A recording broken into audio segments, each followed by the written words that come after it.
Era una tarde sofocante de marzo en Lima, cuando Bruno Salazar salió de su casa en el distrito de San Juan de Miraflores para comprar pan en la tienda de la esquina. Tenía 11 años, el cabello oscuro siempre despeinado y una sonrisa que iluminaba el pequeño departamento donde vivía con su madre, Lucía, y su hermana menor, Camila. «Regreso en 10 minutos, mamá», fueron sus últimas palabras antes de cerrar la puerta de metal oxidado. Pero Bruno nunca regresó. Lucía esperó 15 minutos, luego media hora. Cuando el reloj marcó las 7 de la tarde y la oscuridad comenzó a tragarse las calles polvorientas del barrio, salió corriendo descalza, gritando su nombre por cada esquina. Los vecinos se unieron a la búsqueda. Revisaron lotes baldíos, preguntaron en cada tienda, tocaron puertas hasta pasada la medianoche. Nada. Bruno se había desvanecido como si la tierra se lo hubiera tragado. Me encantaría que te suscribieras al canal y nos dijeras en los comentarios desde dónde nos estás viendo. Tu apoyo significa todo para nosotros, mientras compartimos estas historias que necesitan ser contadas. La denuncia se presentó esa misma noche en la comisaría local. El oficial de turno, un hombre de mediana edad con ojeras profundas, llenó los formularios con evidente desgano. Probablemente se fue con algún familiar, dijo sin levantar la vista del papel. Lucía sintió que le arrancaban el corazón. Mi hijo no tiene a nadie más, somos solo nosotras, él no se iría así. Pero sus palabras cayeron en oídos sordos. En el Perú del 2003, los casos de niños desaparecidos de familias humildes rara vez recibían la atención que merecían. Los primeros días fueron una pesadilla interminable. Lucía pegó carteles con la foto escolar de Bruno en cada poste de luz, en mercados, en paraderos de autobús. La imagen mostraba a un niño de ojos oscuros y expresión tímida, vistiendo el uniforme azul marino de su escuela. «Desaparecido», decía en letras rojas.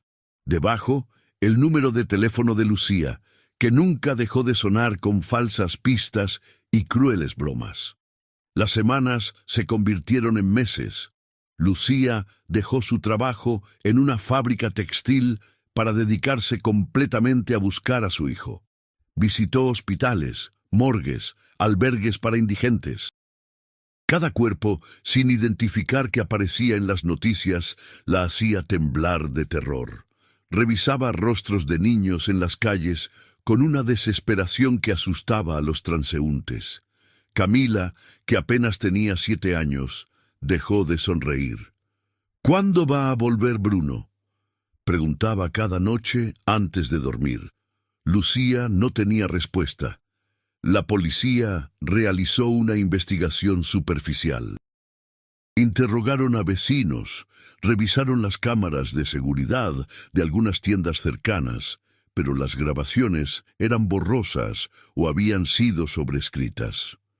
Un testigo mencionó haber visto a un niño que coincidía con la descripción de Bruno subiendo a una camioneta blanca esa tarde, pero no recordaba la placa ni más detalles.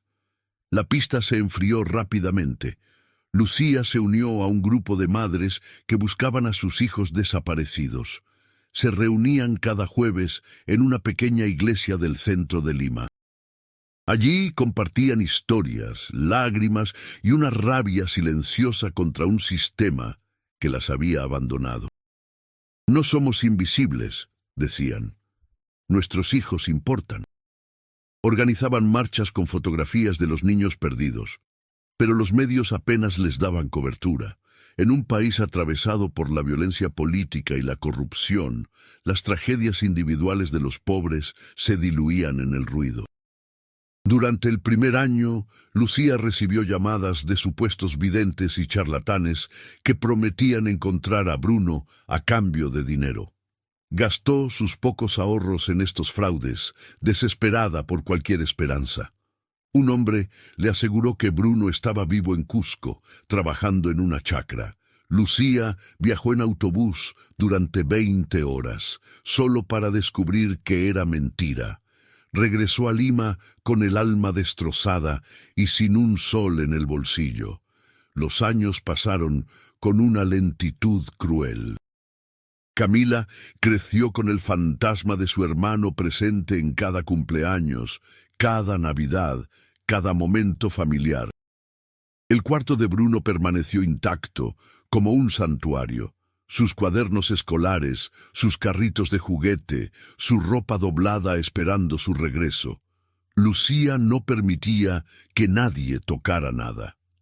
Cuando vuelva, todo estará como lo dejó, decía con una fe que desafiaba la lógica. Para el año 2010, el caso de Bruno Salazar era apenas un número más en las estadísticas oficiales. La carpeta policial acumulaba polvo en algún archivo olvidado. Lucía había envejecido una década en 7 años. Su cabello, antes negro azabache, mostraba mechones grises. Sus manos temblaban constantemente por el estrés y la ansiedad, pero nunca, ni un solo día, dejó de buscar. Camila, ahora una adolescente de 14 años, había desarrollado un interés particular por la tecnología y las redes sociales. Creó páginas en Facebook y foros en línea dedicados a difundir la historia de su hermano. Subió fotos actualizadas de cómo podría verse Bruno con 18 años, usando software de envejecimiento facial disponible en Internet. La comunidad virtual respondió con solidaridad. Cientos de personas compartían las publicaciones, ofrecían consejos, reportaban posibles avistamientos. Una tarde de julio de 2015, Camila descubrió un foro internacional sobre niños desaparecidos, donde se mencionaban casos en México. Leyó historias inquietantemente similares. Niños que desaparecían en circunstancias misteriosas, familias que buscaban incansablemente, investigaciones que se estancaban. Comenzó a sospechar que el caso de Bruno podría estar conectado a redes más grandes de tráfico de personas que operaban entre países. Contactó a organizaciones internacionales especializadas en la búsqueda de personas desaparecidas. Una de ellas, con sede en Ciudad de México, le explicó sobre el auge de las nuevas tecnologías en la identificación de personas. Le hablaron sobre bases de datos genéticas, reconocimiento facial mediante inteligencia artificial y sistemas de monitoreo en aeropuertos y fronteras. Era información que Camila nunca había imaginado que existía. Para 2017 ya habían pasado 14 años desde la desaparición de Bruno. Lucía tenía 53 años, pero parecía de 70. Su salud se deterioraba rápidamente. Sufría de hipertensión, diabetes y episodios severos de depresión. Los médicos le advertían que el estrés crónico estaba matándola lentamente, pero ella insistía: «No puedo morir sin saber qué pasó con mi hijo». Camila, ahora de 21 años, había asumido el rol de sostén de la familia, trabajando en una tienda de electrónica mientras estudiaba sistemas en una universidad técnica. Fue Camila quien descubrió el programa piloto de reconocimiento facial con inteligencia artificial que el gobierno peruano estaba implementando en coordinación con agencias internacionales. El sistema escaneaba bases de datos de aeropuertos, hospitales, registros civiles y comparaba rostros con los de personas desaparecidas. Era tecnología de punta y Perú era uno de los primeros países latinoamericanos en adoptarla para este propósito específico. En enero de 2020, Camila logró que la foto de Bruno fuera ingresada en esta base de datos internacional. Proporcionó muestras de ADN de ella y su madre para crear un perfil genético de referencia. El proceso fue largo y burocrático, lleno de formularios y esperas interminables, pero finalmente el caso de Bruno Salazar estaba activo en un sistema que conectaba con 15 países, incluido México. Los meses pasaron sin resultados.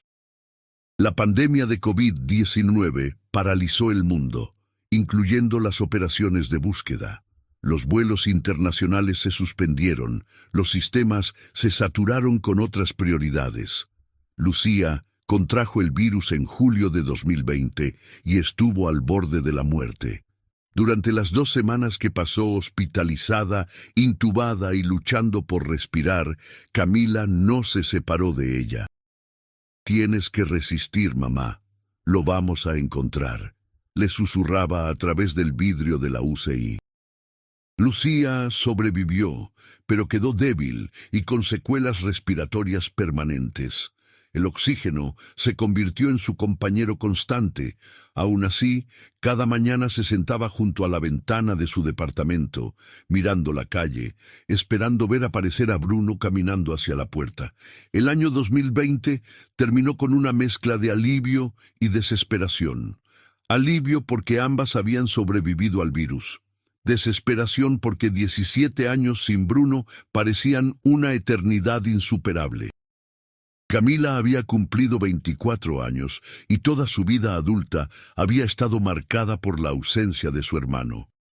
A veces se sentía culpable por haber crecido, por haber experimentado graduaciones, primeros amores, logros profesionales, mientras Bruno permanecía congelado en el tiempo como ese niño de 11 años en la foto escolar. En marzo de 2021, 18 años después de la desaparición, Camila recibió una llamada que cambiaría todo. Era un martes por la tarde. Estaba en su trabajo cuando su teléfono vibró con un número desconocido, prefijo internacional de México. Dudó en contestar, pensando que era spam, pero algo la impulsó a responder. «¿Camila Salazar?», preguntó una voz de mujer con acento mexicano. «Soy la agente Patricia Méndez, de la Unidad de Personas Desaparecidas de la Ciudad de México. Necesito que mantenga la calma con lo que voy a decirle». El corazón de Camila se detuvo.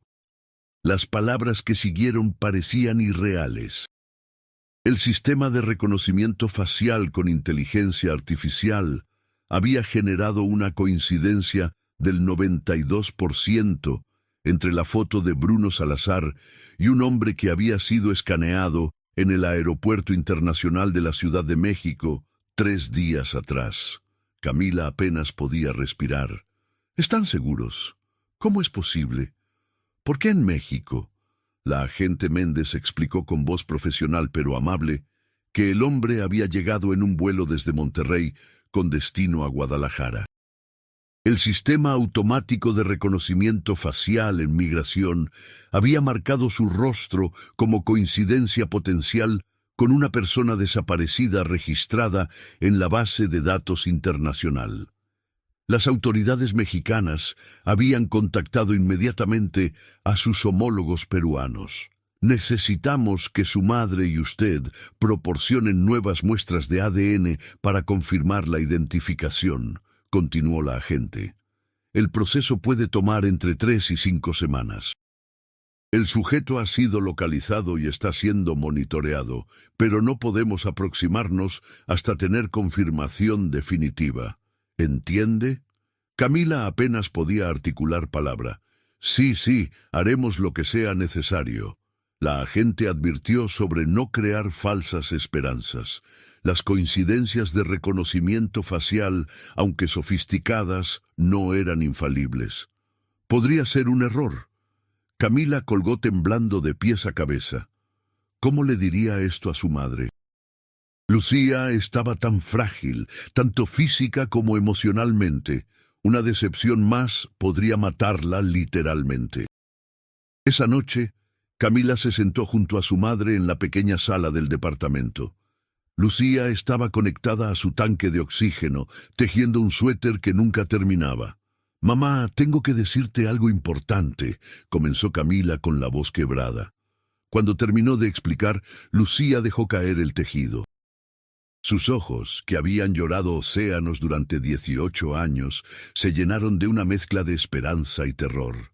«Mi niño», susurró, «mi Bruno está vivo». Las semanas siguientes fueron las más largas de sus vidas. Proporcionaron las muestras de ADN en un hospital local. Los técnicos les explicaron que el material sería enviado a un laboratorio especializado en Ciudad de México para ser comparado con una muestra que las autoridades mexicanas obtendrían del sujeto identificado. El proceso era complejo y requería precisión absoluta. Camila investigó obsesivamente sobre el reconocimiento facial y los casos de personas desaparecidas recuperadas después de décadas. Descubrió historias de niños secuestrados que habían sido criados por sus captores, desarrollando identidades completamente nuevas, sin memoria de sus familias originales. La idea la aterrorizaba. Si era Bruno, ¿las recordaría? ¿Querría regresar? ¿Cómo sería el reencuentro después de 18 años? Lucía apenas dormía. Pasaba las noches mirando viejos álbumes de fotos, hablándole a las imágenes de Bruno como si pudiera escucharla. «Pronto, mi amor, pronto estaremos juntos», decía acariciando las fotografías con dedos temblorosos. Camila temía que su madre no resistiera si la prueba de ADN resultaba negativa, pero también temía lo contrario. ¿Qué pasaría si era positiva? ¿Cómo reconstruirían sus vidas después de tanto tiempo? 42 días después de la llamada inicial, un viernes al mediodía, el teléfono de Camila volvió a sonar. Era la agente Méndez. «Tengo los resultados», dijo simplemente. Camila sintió que el piso se movía bajo sus pies. «La prueba de ADN es positiva. Es una coincidencia del 99.9%. Camila, encontramos a Bruno Salazar». El grito de Camila resonó en toda la oficina donde trabajaba. Sus compañeros corrieron alarmados. Ella colapsó en su silla, llorando de una manera que no había llorado en años. Llamó a su madre inmediatamente. Lucía estaba en casa, escuchando la radio. Cuando Camila le dio la noticia, el silencio al otro lado de la línea fue aterrador. «Mamá, mamá, ¿estás bien?». Finalmente Lucía habló con voz ronca. «Gracias, Dios mío. Gracias». Las autoridades mexicanas iniciaron el protocolo de acercamiento. Bruno, que ahora tenía 29 años, vivía en Guadalajara bajo el nombre de Miguel Ángel Torres. Trabajaba como mecánico en un taller automotriz y, según las investigaciones preliminares, no tenía conocimiento de su verdadera identidad. Había sido criado por un hombre llamado Roberto Torres, quien afirmaba haberlo adoptado informalmente en el año 2003. La historia que Roberto Torres contó a las autoridades fue que había encontrado a Bruno vagando solo en una terminal de autobuses en Lima. El niño estaba desorientado, asustado, sin documentos. Roberto, un comerciante mexicano que estaba de paso en Perú por negocios, decidió llevárselo a México, supuestamente para darle una mejor vida. Nunca lo registró oficialmente, nunca lo llevó a las autoridades. Simplemente lo crió como si fuera su hijo. Las inconsistencias en el relato de Roberto eran evidentes. ¿Por qué un adulto simplemente se llevaría a un niño de otro país sin reportarlo a las autoridades? ¿Cómo cruzaron la frontera sin documentación adecuada para el menor? Las autoridades sospechaban que había más en la historia, posiblemente conexiones con redes de tráfico de personas, pero Roberto se negaba a proporcionar más detalles. Fue arrestado preventivamente mientras se realizaban las investigaciones correspondientes. Para Bruno, o Miguel Ángel como se conocía a sí mismo, el mundo se derrumbó cuando la policía tocó a su puerta. Le explicaron que era una persona desaparecida desde 2003, que tenía una familia en Perú que lo había buscado incansablemente durante 18 años. Él no recordaba nada de su vida antes de los 11 años. Sus primeros recuerdos eran de estar con Roberto en Monterrey, trabajando en el taller. Roberto le había dicho que sus padres habían muerto en un accidente y que él lo había adoptado por compasión. Las autoridades le mostraron fotos de Lucía y Camila. Bruno las miró con ojos confundidos, buscando en su memoria fragmentos de reconocimiento que no llegaban. Le mostraron su foto de niño, su certificado de nacimiento original, reportes escolares. Toda su vida era una mentira construida sobre el olvido forzado o natural de un trauma infantil. Se sintió como si alguien hubiera arrancado el piso bajo sus pies. ¿Quién era realmente? ¿Miguel Ángel Torres o Bruno Salazar? El gobierno peruano facilitó el viaje de Lucía y Camila a México. Dados los escasos recursos de la familia, una organización de derechos humanos cubrió los gastos. Cuando el avión despegó del aeropuerto Jorge Chávez en Lima, Lucía llevaba puesta la misma blusa azul que usaba el día que Bruno desapareció. «Para que me reconozca», explicó a Camila con una lógica que rompía el corazón. El vuelo duró 5 horas, que se sintieron como 5 días. Lucía alternaba entre oraciones susurradas y silencios profundos.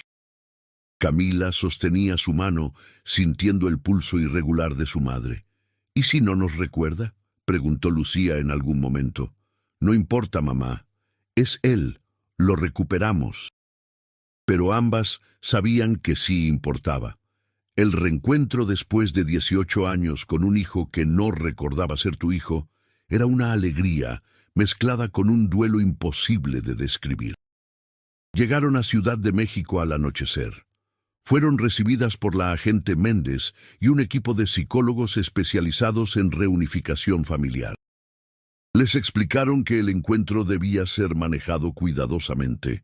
Bruno estaba experimentando una crisis de identidad severa.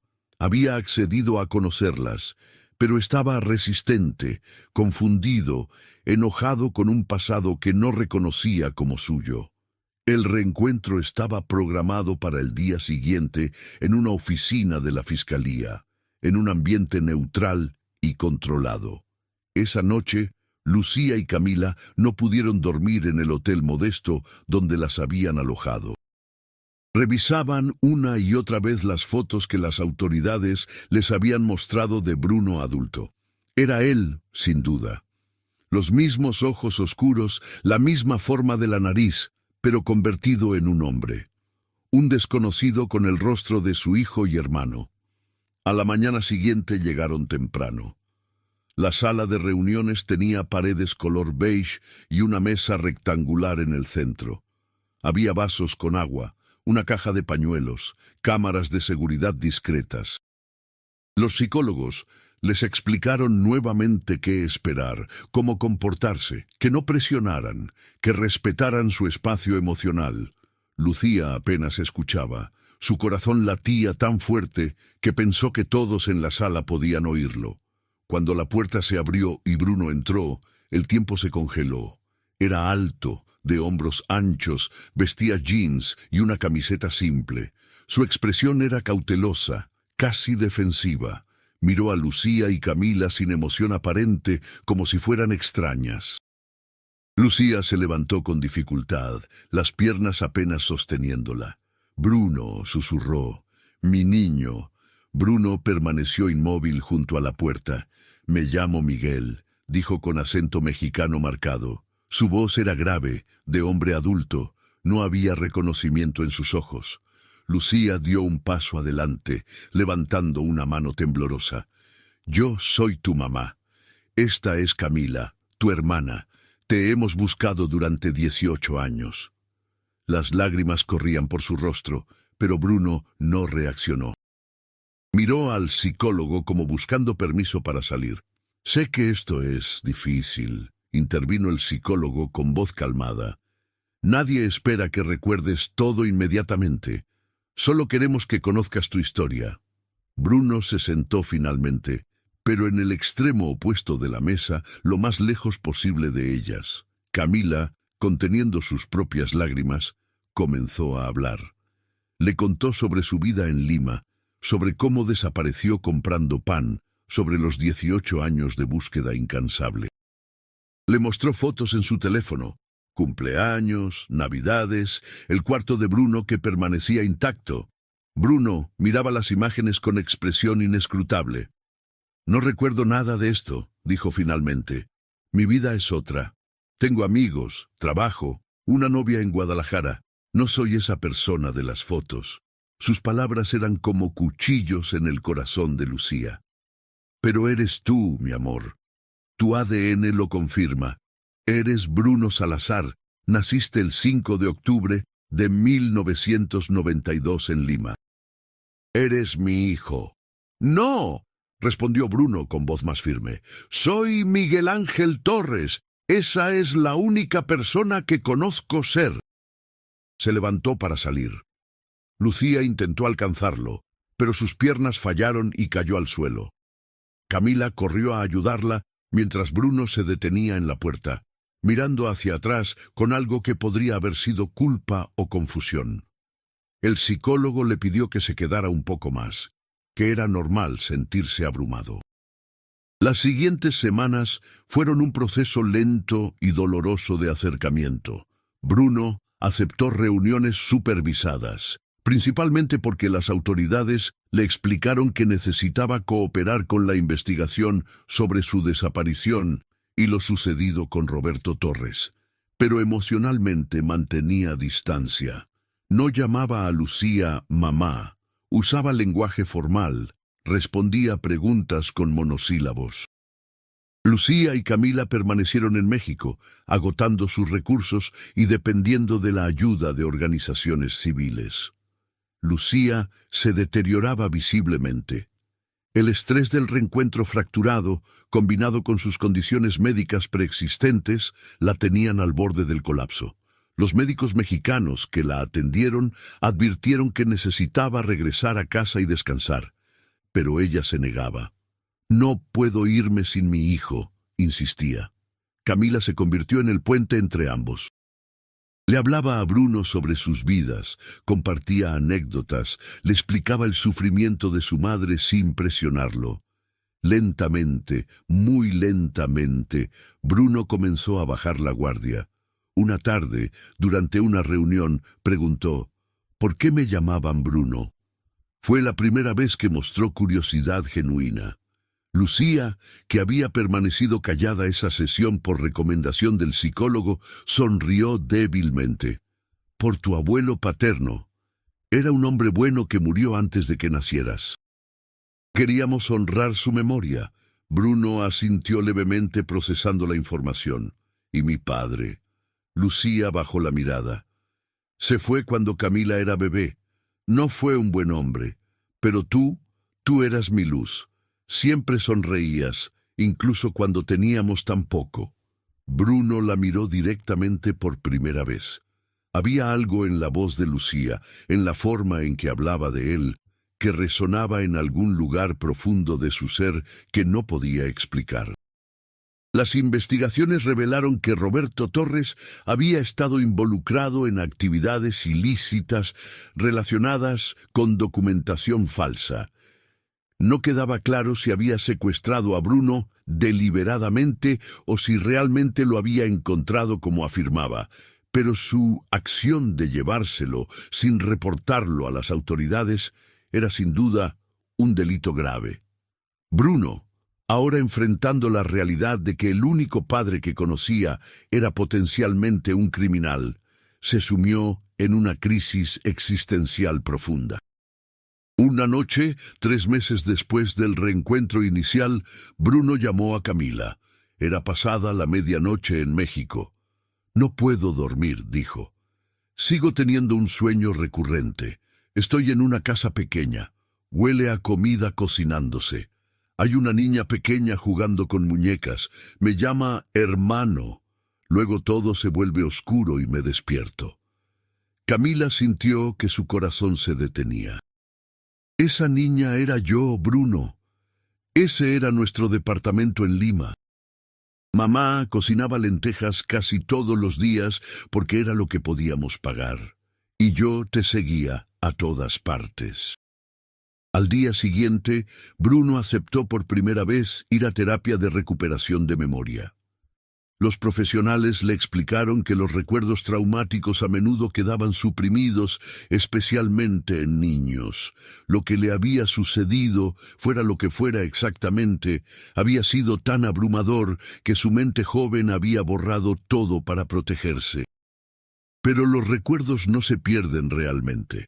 Quedan enterrados, esperando ser descubiertos. Durante las sesiones de hipnosis terapéutica, fragmentos comenzaron a emerger. Bruno recordó estar en una camioneta, llorar, un hombre diciéndole que estaría bien, que lo llevaría a un lugar mejor. Recordó cruzar algo oscuro y largo, posiblemente un túnel o frontera, gente hablando en idiomas que no entendía completamente.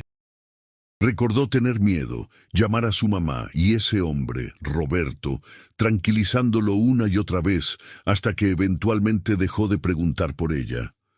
Los terapeutas explicaron que posiblemente Bruno había sido víctima de un secuestro oportunista. Roberto probablemente lo había visto solo en esa tienda de Lima. Las investigaciones posteriores revelaron que Roberto tenía vínculos comerciales con Perú y viajaba frecuentemente. Identificó una oportunidad y se llevó al niño con la intención inicialmente desconocida. Con el tiempo, criándolo como hijo, quizás desarrolló un afecto genuino, pero eso no cambiaba la naturaleza criminal de sus acciones. Bruno enfrentó a Roberto en una confrontación supervisada por las autoridades. Roberto, ahora encarcelado y enfrentando múltiples cargos, lloró al ver a Bruno. «Te quise como un hijo», dijo. «Te di una vida. No tenías nada en Perú. Te salvé». La rabia de Bruno explotó. «Me robaste. Le robaste un hijo a una madre que me buscó durante 18 años. Me robaste mi identidad, mi familia, mi país». Roberto solo lloró más, sin ofrecer más explicaciones coherentes. La sesión terminó sin resolución emocional, pero con Bruno sintiendo una mezcla de odio, traición y confusión sobre los sentimientos residuales que aún tenía hacia el hombre que lo había criado. El proceso de curación fue lento y no lineal. Hubo días en que Bruno sentía que estaba empezando a conectar con Lucía y Camila, seguidos de días en que se cerraba completamente, abrumado por la disonancia cognitiva de tener dos identidades incompatibles. Los psicólogos recomendaron paciencia extrema. Perdió 18 años con ustedes, pero también vivió 29 años sin ustedes. No puede simplemente borrar a Miguel Ángel y volver a ser Bruno. Tiene que integrar ambos. Lucía, cuya salud seguía deteriorándose, tuvo que ser hospitalizada en Ciudad de México por complicaciones respiratorias. Cuando Bruno se enteró, algo cambió en él. Visitó el hospital. Vio a esta mujer frágil conectada a máquinas, luchando por respirar, y sintió una punzada de algo profundo. Camila estaba allí, sosteniendo la mano de su madre. «Se está muriendo», le dijo a Bruno sin rodeos. «Si no empiezas a abrirte ahora, te arrepentirás el resto de tu vida». Bruno se sentó junto a la cama de Lucía. Ella estaba consciente pero débil. Giró su cabeza lentamente hacia él. «Bruno», susurró. «Mi niño». Él tomó su mano, sintiendo la piel fría y frágil. «Quiero recordar», dijo finalmente, las palabras saliendo con dificultad. «Quiero intentarlo. No sé si puedo ser Bruno otra vez, pero quiero conocer quién era, quiero conocerte». Lucía sonrió, lágrimas corriendo por sus sienes. «Eso es todo lo que pido, mi amor, solo conocernos». Lucía se recuperó suficientemente para ser dada de alta, pero los médicos fueron claros. Necesitaba regresar a Perú para recibir tratamiento continuo. No podía permanecer en México indefinidamente. El momento de la decisión había llegado. ¿Regresarían a Lima sin Bruno? ¿Él volvería con ellas? ¿Permanecería en México? El dilema era imposible. Una semana antes de que Lucía y Camila tuvieran que volar de regreso, Bruno las invitó a Guadalajara. Quería mostrarles su vida, su trabajo, su mundo. Caminaron por las calles que él conocía desde adolescente, visitaron el taller mecánico donde trabajaba. Sus compañeros lo conocían como Miguel, el tipo callado pero trabajador. Ver a Bruno en su elemento, con su acento mexicano, sus maneras, su vida construida, hizo que Lucía y Camila entendieran verdaderamente la magnitud de lo que se había perdido y lo complicado de lo que se estaba recuperando. Bruno les presentó a su novia, Mariana, una joven maestra de primaria que no había sabido sobre todo esto hasta hacía unas semanas.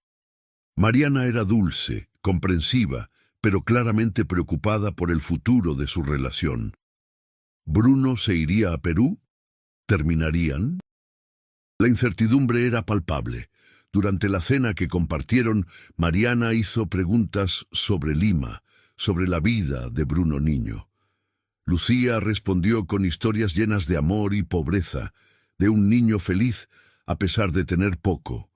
Mariana miró a Bruno con nuevos ojos, entendiendo las capas de complejidad en el hombre que amaba.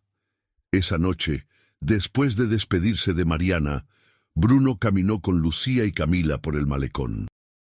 La brisa fresca del lago de Chapala traía un aroma a agua y tierra que calmaba los nervios tensos. Bruno habló por primera vez extensamente sobre sus sentimientos.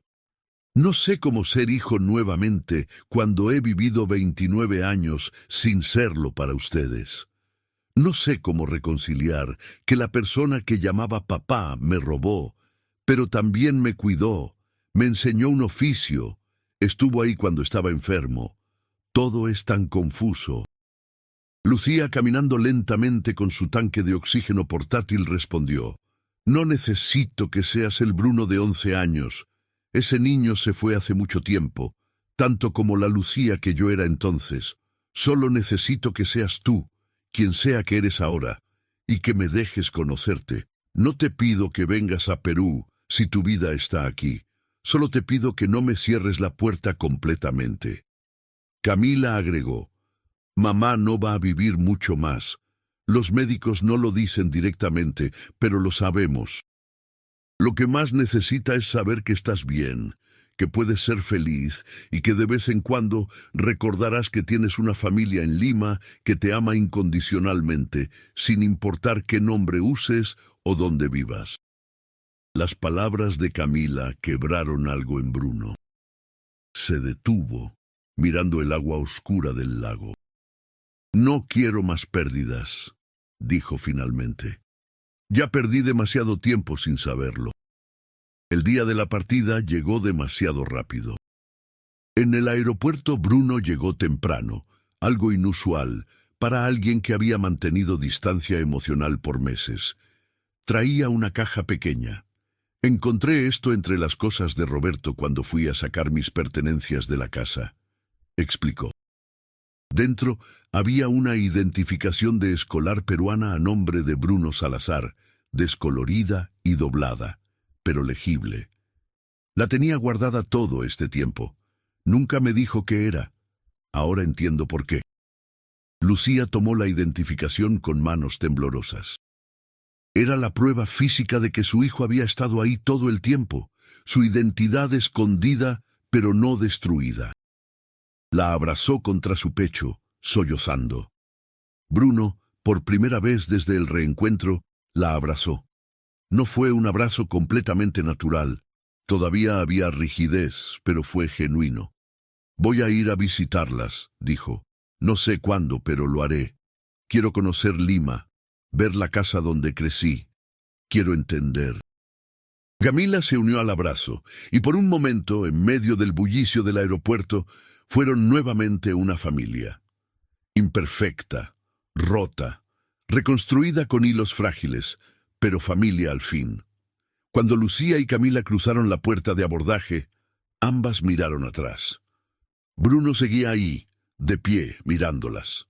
Levantó la mano en un gesto de despedida. Fue simple, pero significó todo. De regreso en Lima, Lucía continuó con sus tratamientos médicos. Su salud No mejoró significativamente, pero su espíritu sí. Bruno la llamaba cada semana, conversaciones inicialmente cortas y forzadas que gradualmente se volvieron más largas y naturales. Le contaba sobre su trabajo, sobre Mariana, sobre sus intentos de recuperar fragmentos de memoria con la ayuda de terapeutas en Guadalajara.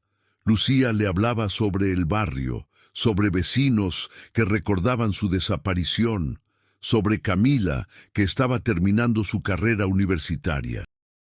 6 meses después del reencuentro inicial, Bruno tomó una decisión. Viajó a Lima. Fue un viaje lleno de ansiedad. Cuando el avión aterrizó en el aeropuerto Jorge Chávez, sintió una mezcla extraña de familiaridad y alienación. Lucía y Camila lo esperaban en la sala de llegadas con un cartel que decía simplemente «Bienvenido a casa», no «Bienvenido de regreso», porque entendían que para él no era realmente un regreso, sino un primer encuentro con un pasado que no recordaba completamente. Los siguientes días en Lima fueron intensos.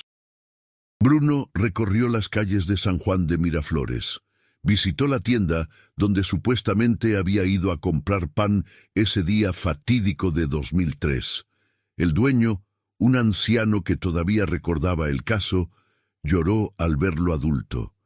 Vieron juntos el cuarto que Lucía había mantenido intacto durante 18 años. Bruno tocó los juguetes, los cuadernos, buscando en su memoria algo que conectara con estos objetos. Algunos despertaban sensaciones vagas, como ecos de sueños. Una tarde, estaban en la pequeña sala del departamento cuando Bruno vio una foto enmarcada. Era de él y Camila, ella de unos 5 años, él de unos 9. Estaban sonriendo, abrazados, con ropa humilde pero limpia. Algo hizo clic en su mente. Recordó ese día. Habían ido a un parque. Lucía había comprado un helado que compartieron los 3. Fue un recuerdo súbito, vívido, casi doloroso en su claridad. Ese día, dijo señalando la foto, fuimos al Parque de la Amistad. Había un columpio que me encantaba. Lucía y Camila se miraron asombradas. Sí, confirmó Lucía. Sí, mi amor. No fue una recuperación completa de memoria. No fue un final de película donde todo se resuelve perfectamente, pero fue un comienzo. Bruno decidió pasar 3 semanas en Lima, conociendo su pasado, reconstruyendo fragmentos, aceptando que Bruno Salazar y Miguel Ángel Torres no eran identidades separadas, sino facetas de la misma persona compleja que el trauma y las circunstancias habían moldeado. Antes de regresar a México, Bruno se sentó con su madre en esa pequeña sala. Lucía estaba débil, pero feliz de una manera que no había estado en 2 décadas. «Gracias por nunca dejar de buscarme», le dijo Bruno. Incluso cuando no recordaba, incluso cuando no sabía que necesitaba ser encontrado, estabas ahí buscando. No sé si alguna vez podré ser el hijo que perdiste, pero puedo intentar ser el hijo que soy ahora para ti. Lucía tomó su rostro entre sus manos. Eso es más de lo que me atreví a soñar durante 18 años. Bruno regresó a Guadalajara con un compromiso. Visitaría Lima 2 veces al año. Mantenía su vida en México, su trabajo, su relación con Mariana, su identidad como Miguel Ángel, que era tan real como Bruno, pero ahora también abrazaba su historia peruana, su familia, su pasado recuperado. No era perfecto, pero era posible.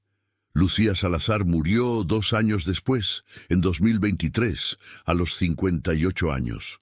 Bruno estaba en Lima cuando sucedió, de visita durante Navidad. Pudo sostener su mano, decirle que la amaba, agradecerle por nunca rendirse. En el funeral habló brevemente ante los asistentes, una mezcla de vecinos, miembros del grupo de madres buscadoras y familiares lejanos. Mi madre me buscó cuando nadie más lo haría. Me enseñó, incluso sin estar presente en mi vida durante 18 años, lo que significa el amor incondicional. Ahora descansa sabiendo que su búsqueda no fue en vano. Hoy, Bruno vive entre dos mundos. Trabaja en Guadalajara 6 meses al año, y los otros 6 colabora remotamente mientras permanece en Lima, ayudando a Camila a dirigir una organización sin fines de lucro que fundaron juntos para apoyar a familias de personas desaparecidas, usando tecnología de reconocimiento facial e inteligencia artificial. La historia de su desaparición y recuperación se volvió emblemática, destacando tanto el horror del tráfico de personas como el poder de la tecnología y la perseverancia para reunir familias. Mariana se mudó a Lima con él, enseñando español en una escuela internacional. Se casaron en una ceremonia pequeña donde mezclaron tradiciones mexicanas y peruanas, honrando ambas partes de la identidad de Bruno. En su identificación oficial ahora dice Bruno Salazar Torres, un nombre compuesto que representa su vida compleja. A veces cuando alguien le pregunta sobre su acento mexicano estando en Perú, o su historia familiar, simplemente sonríe y dice, es complicado. El caso inspiró cambios en las leyes internacionales sobre desapariciones. La cooperación entre países latinoamericanos en compartir bases de datos de reconocimiento facial se fortaleció. Roberto Torres cumple una sentencia de 25 años en una prisión mexicana por secuestro internacional. Bruno lo visitó una vez, 2 años después del juicio, buscando cierre. No lo encontró completamente, pero sí entendió que Roberto era un hombre roto que tomó decisiones terribles, justificándolas con lógicas retorcidas. La habitación de Bruno en el departamento de Lima finalmente fue convertida en oficina para la organización sin fines de lucro. Los juguetes y cuadernos fueron guardados en cajas, preservados como memorias, pero liberando el espacio para el presente.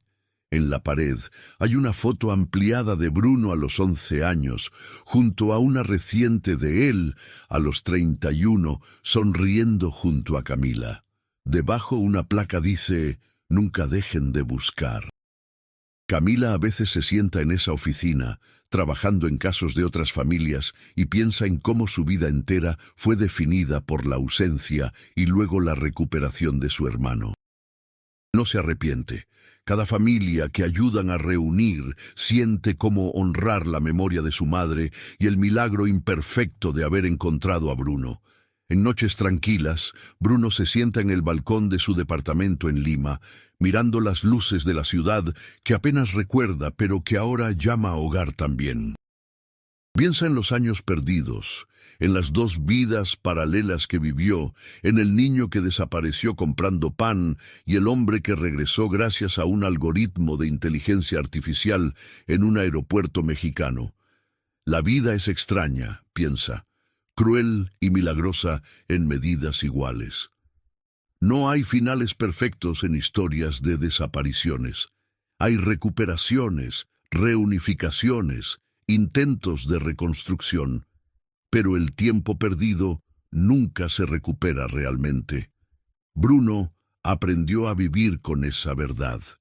Aprendió que la identidad no es fija sino fluida, que puede ser 2 personas en una, que el amor familiar puede sobrevivir décadas de ausencia si es genuino. La tecnología que ayudó a encontrar a Bruno ahora ha facilitado la reunificación de cientos de familias en América Latina. Cada caso es diferente, cada historia única en su dolor y su esperanza. Pero todos comparten algo, la negativa de madres, padres, hermanos, a olvidar, a rendirse, a aceptar que sus seres queridos son solo estadísticas.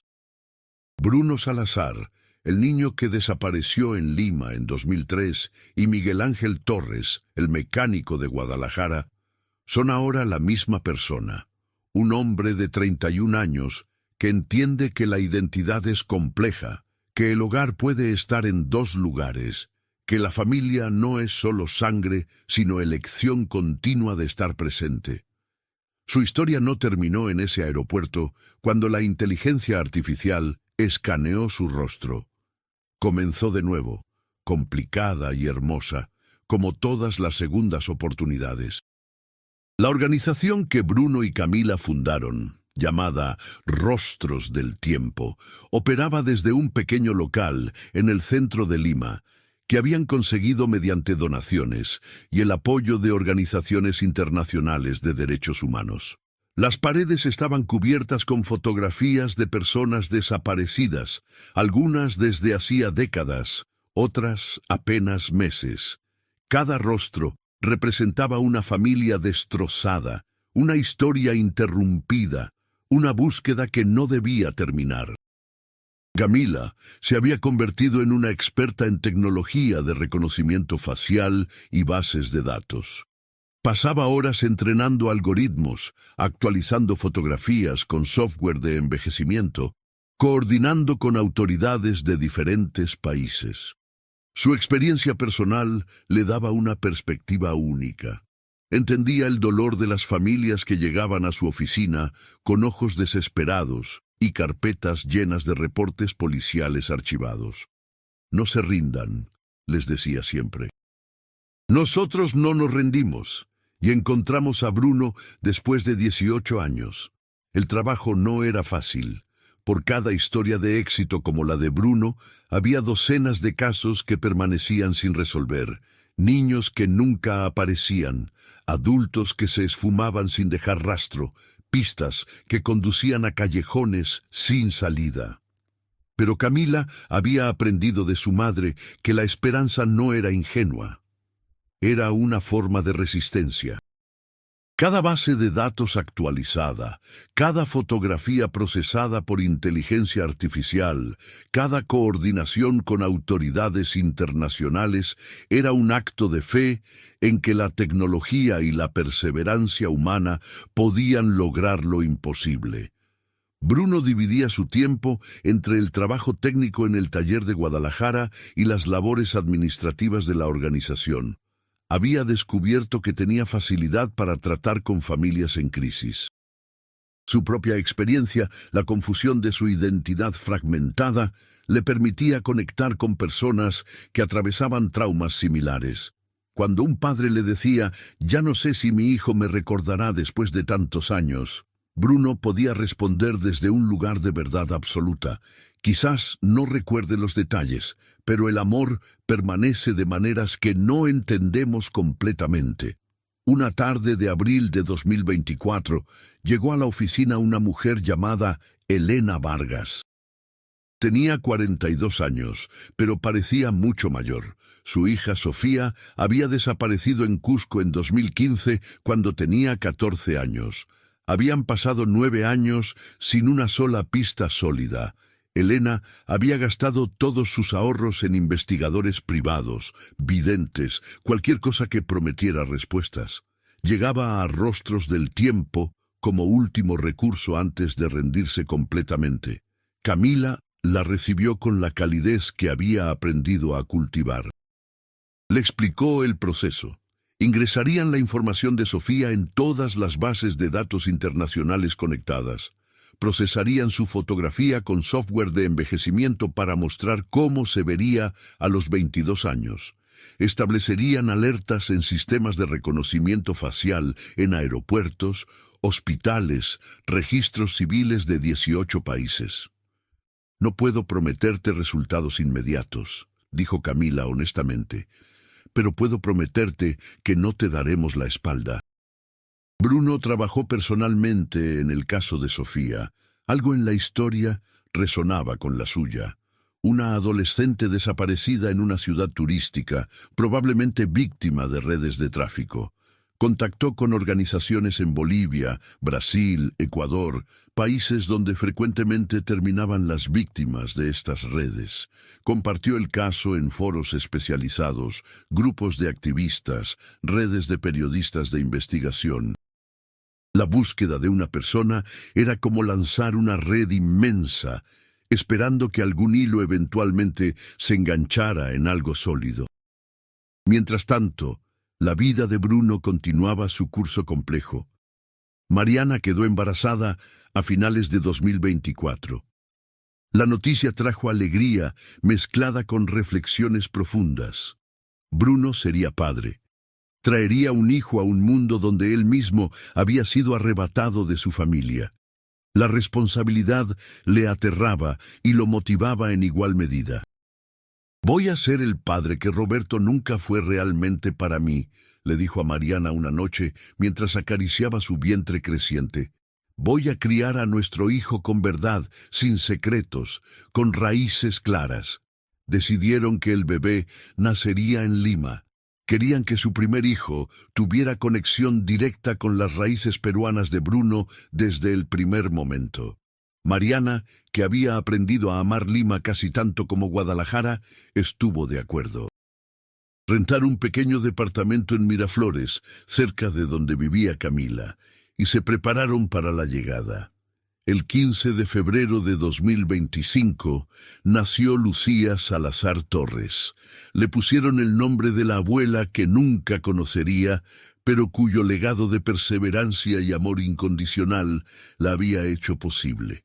Cuando Bruno sostuvo a su hija por primera vez, lloró de una manera que no había llorado antes. Era una mezcla de alegría, dolor por todo lo perdido, gratitud por lo recuperado y un compromiso feroz de romper el ciclo de separaciones traumáticas que había marcado su vida. Camila fue la madrina. Durante la pequeña ceremonia de bautismo que organizaron, mezclando tradiciones católicas con rituales andinos que honraban la memoria de Lucía madre, Camila habló sobre legados. Esta niña lleva el nombre de una mujer que cambió el mundo de una persona a la vez, su hijo. Lucía nunca se rindió cuando todos le dijeron que lo hiciera. Buscó cuando ya no tenía fuerzas para seguir buscando.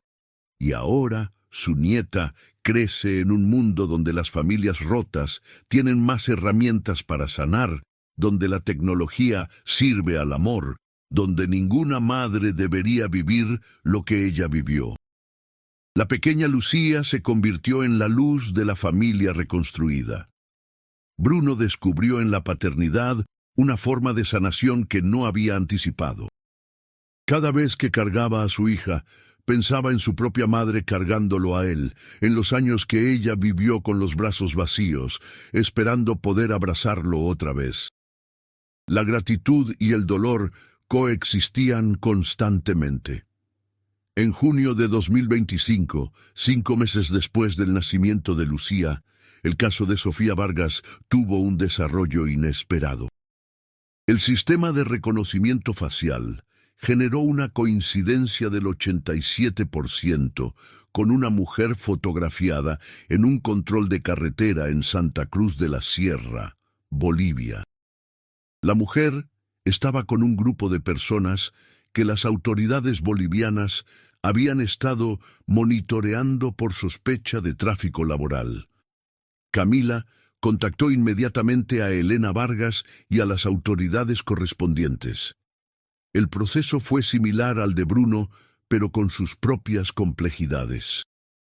La mujer identificada como posible Sofía se hacía llamar María y afirmaba tener 25 años, no 22. Hablaba con acento boliviano y trabajaba en una fábrica textil en condiciones precarias. Cuando las autoridades la interrogaron sobre su pasado, dio respuestas vagas e inconsistentes. Dijo que no recordaba mucho de su infancia, que había crecido en un orfanato. Las pruebas de ADN confirmaron lo que el reconocimiento facial había sugerido. Era Sofía Vargas. Elena viajó a Bolivia inmediatamente. El reencuentro fue devastador, de maneras diferentes a las de Bruno y Lucía. Sofía no solo no recordaba a su madre, había sido víctima de tráfico sexual durante años antes de terminar en la fábrica textil. Su mente había construido una identidad alternativa completa para sobrevivir al trauma. Ver a Elena le causaba ataques de pánico inexplicables. Bruno y Camila viajaron a Bolivia para apoyar a Elena durante el proceso. Bruno habló con Sofía en varias ocasiones, compartiendo su propia historia, tratando de tender un puente entre la incomprensión y la posibilidad de reconexión. «No tienes que recordar para permitirte ser amada», le dijo. «No tienes que ser quien fuiste para construir algo nuevo con quien eres ahora». Sofía lo miraba con ojos perdidos, procesando palabras que sonaban a idioma extranjero. El caso de Sofía puso en evidencia las limitaciones del trabajo que hacían. Encontrar a las personas desaparecidas era solo el primer paso. La recuperación, la sanación, la reintegración eran procesos infinitamente más complejos. No todos los casos tenían finales esperanzadores. No todas las reunificaciones resultaban en familias reconstruidas. Algunas personas desaparecidas preferían permanecer en sus nuevas identidades. Otras habían sufrido tanto que la reconexión era imposible. Aún así, siguieron adelante. Rostros del Tiempo expandió sus servicios para incluir terapia psicológica especializada en trauma complejo y disociación de identidad. Contrataron profesionales que entendían que encontrar a alguien físicamente no significaba recuperar a la persona que fue. El trabajo se volvió más holístico, más consciente de las realidades brutales detrás de las desapariciones. Bruno empezó a dar charlas en universidades y conferencias sobre su experiencia.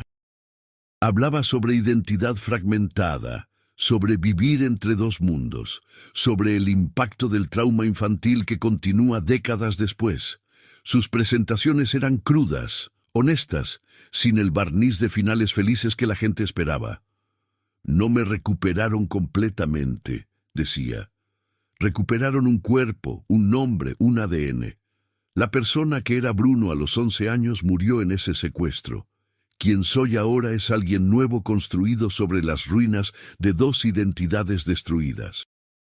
Sus palabras resonaban especialmente con jóvenes que lidiaban con sus propias crisis de identidad, aunque por razones diferentes. La idea de que la identidad no es fija, sino un proceso continuo de construcción y reconstrucción, ofrecía consuelo a muchos. Bruno se había convertido sin quererlo en una voz importante en discusiones sobre trauma, recuperación y tecnología.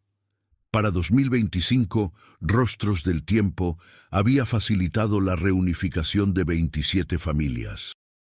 No todas las historias terminaban bien, pero todas terminaban con verdad, que era su propia forma de cierre. Las familias podían llorar a sus muertos confirmados, o comenzar el proceso difícil de reconectar con sobrevivientes traumatizados, o al menos saber qué había sucedido. La incertidumbre perpetua, descubrieron, era a menudo más devastadora que las noticias terribles. Camila se casó en agosto de 2025 con Diego, un abogado especializado en derechos humanos que había conocido durante una conferencia sobre desapariciones forzadas. La boda fue en Lima, en el mismo barrio donde Bruno había desaparecido 22 años antes. Fue un acto deliberado de reclamación, transformar un lugar de tragedia en un espacio de celebración y futuro.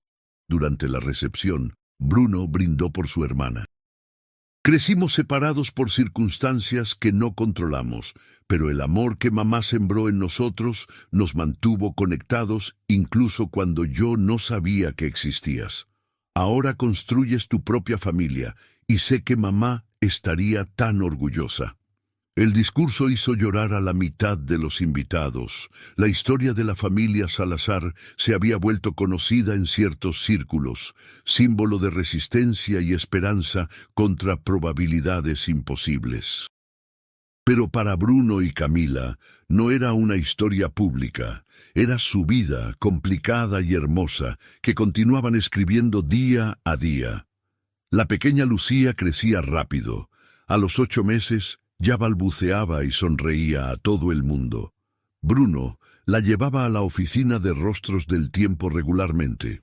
La niña jugaba en el suelo mientras ellos trabajaban en casos, rodeada de fotografías de personas perdidas y encontradas. Camila bromeaba que Lucía sería la próxima generación de buscadores, que crecería entendiendo que el mundo está lleno de familias rotas que necesitan ayuda para sanar. Un día de septiembre, mientras Bruno revisaba nuevos ingresos de casos, encontró uno que lo paralizó. Una familia de Arequipa buscaba a su hijo, Mateo, desaparecido en 2019 a los 13 años. Los detalles eran inquietantemente similares. Niño pobre, desaparecido en circunstancias misteriosas, investigación policial deficiente, familia sin recursos continuando la búsqueda sola. Pero lo que realmente impactó a Bruno fue la nota adjunta. La madre de Mateo escribía: «Leí sobre el caso de Bruno Salazar. Si él apareció después de 18 años, mi hijo puede aparecer después de 6. No me rendiré». Bruno sintió el peso de la responsabilidad. Su historia se había convertido en símbolo de esperanza para familias desesperadas. Pero, ¿qué pasaba cuando esa esperanza no se materializaba? Cuando los años pasaban y la persona nunca aparecía. ¿Era su historia más bendición o maldición para quienes nunca encontrarían a sus seres queridos? Habló sobre esto con Camila esa noche. «No podemos controlar cómo la gente usa nuestra historia», respondió Camila sabiamente. Mamá dio esperanza a muchas familias con su búsqueda, aunque su final fue agridulce. Murió sin ver a Bruno completamente recuperado, sin que él recordara todo. Pero murió en paz, porque no se rindió. Eso es lo que ofrecemos. No garantías, sino la dignidad de la búsqueda, la negativa a olvidar. Bruno trabajó personalmente en el caso de Mateo. Actualizó fotografías, contactó informantes, revisó cada pista por más pequeña que fuera. 6 meses después, en marzo de 2026, un avistamiento confirmado colocó a Mateo en una mina ilegal en el norte de Chile. Había sido víctima de tráfico laboral, trabajando en condiciones de esclavitud. El rescate fue coordinado entre autoridades peruanas y chilenas. Mateo fue recuperado físicamente destrozado, pero vivo. La madre de Mateo viajó a Chile para el reencuentro. A diferencia de Bruno, Mateo recordaba todo. Recordaba a su familia, su secuestro, los años de horror. Su trauma era diferente pero igualmente devastador. Cuando vio a su madre, colapsó llorando. «Perdóname, mamá, intenté escapar tantas veces. Perdóname por no poder volver». Ella lo sostuvo, ambos llorando, y le repitió una y otra vez: «No tienes nada que perdonar. Estás vivo, estás aquí». Bruno estuvo presente durante esos primeros días, apoyando a la familia en el proceso de reintegración. Ver a Mateo, ver su dolor visible y articulado, le hizo reflexionar sobre su propia situación. Era mejor no recordar el trauma como le había pasado a él, o recordar todo como Mateo y poder procesarlo conscientemente. No había respuesta fácil. El trauma encontraba formas de manifestarse sin importar si era recordado o reprimido. El caso de Mateo recibió cobertura mediática significativa. Los reportajes mencionaban inevitablemente el caso de Bruno como precedente, como inspiración. Bruno dio entrevistas donde siempre recalcaba la misma advertencia: «Mi historia no es un milagro replicable. Es una coincidencia de tecnología, persistencia y suerte extraordinaria. No todas las familias tendrán este final. Pero eso no significa que no deban intentarlo, que no deban buscar, que deban olvidar». Para finales de 2026, Rostros del Tiempo operaba con un equipo de 12 personas, incluyendo psicólogos, abogados, especialistas en tecnología y trabajadores sociales. Habían establecido alianzas con organizaciones similares en Colombia, Ecuador, Bolivia, Chile y Argentina, creando una red latinoamericana de búsqueda. La base de datos compartida contenía más de 50.000 perfiles de personas desaparecidas, cada uno esperando que un algoritmo, un avistamiento, una pista los reconectara con sus familias. Bruno reflexionaba a menudo sobre el papel de la tecnología en su recuperación. La inteligencia artificial lo había identificado en ese aeropuerto, pero fue el amor obstinado de su madre lo que había mantenido su caso activo, lo que había asegurado que su foto estuviera en esa base de datos. La tecnología era herramienta, no solución. Sin el elemento humano, la negativa a olvidar, la búsqueda incansable, los algoritmos no servían de nada. Daba conferencias sobre esto también. La tecnología nos da capacidades sin precedentes para encontrar personas, decía. Pero requiere que alimentemos estos sistemas con amor, con persistencia, con la determinación de que cada persona perdida importa. Un algoritmo no siente desesperación, no llora, no pasa noches en vela preguntándose si su hijo está vivo. Somos nosotros quienes debemos traer la humanidad a estas herramientas. La pequeña Lucía cumplió 2 años en febrero de 2027. Hablaba en una mezcla encantadora de español peruano y mexicano. Llamaba tía Cami a Camila y había aprendido a decir abuela Lucía, refiriéndose a la foto enmarcada que tenían en casa. Bruno le contaba historias sobre su abuela, sobre la mujer fuerte que nunca se rindió. Era importante para él que su hija creciera conociendo ese legado. Mariana se había integrado completamente a la vida en Lima, aunque viajaban a Guadalajara regularmente.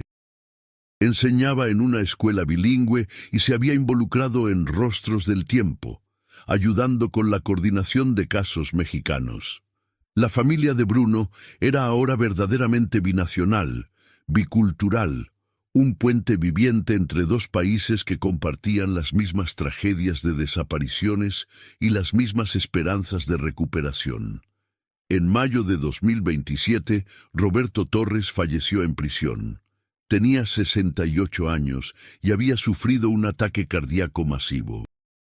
Las autoridades contactaron a Bruno, preguntándole si quería encargarse del cuerpo. Bruno pasó 2 días agonizando sobre la decisión. Roberto había sido su captor, su abusador por omisión, el arquitecto de su tragedia. Pero también había sido la única figura paterna que recordaba durante gran parte de su vida, quien le había enseñado mecánica, quien lo había cuidado cuando estaba enfermo. Finalmente, decidió hacerse cargo. Cremó el cuerpo y esparció las cenizas en el Pacífico desde una playa en Lima. No invitó a nadie, ni siquiera a Mariana. Fue un momento privado de cierre complicado.